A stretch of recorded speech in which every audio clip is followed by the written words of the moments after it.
You were talking about your love about nature and trees, and we talk about things that inspire us also, to create art and everything. So Because we started out with the chord progression, and then I remember sending you the recording of the birds, exactly. and then I'd listen to your music, your recording that is based on the art museum.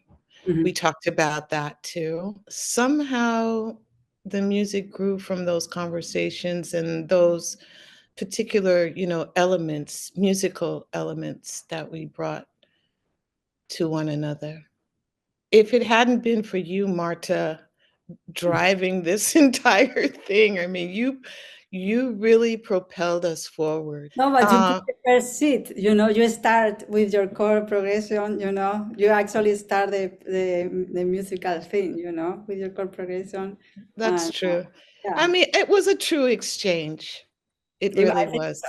I think so. We were both bringing things to the table and bouncing off one another. And for me, this was my first time working on a duo collaboration with another composer.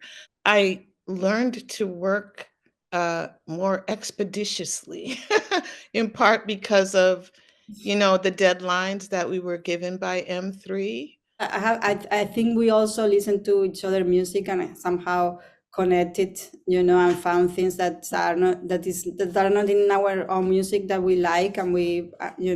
Your sense of rhythmic sensibility, particularly in the second movement, was very fascinating to me, and that challenged me to come up with a line that I probably would not have, you know, generated on my own.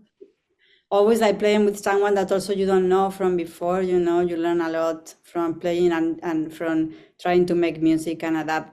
Yeah, try to connect and in a musical way, and that in itself, I think, yes, like it's a mentorship, because you will learn a lot from the other person, from the experience, from playing together, right? Maybe I became a better composer as a result, of Mm. working with you. I certainly became a more deliberately, like get something on paper.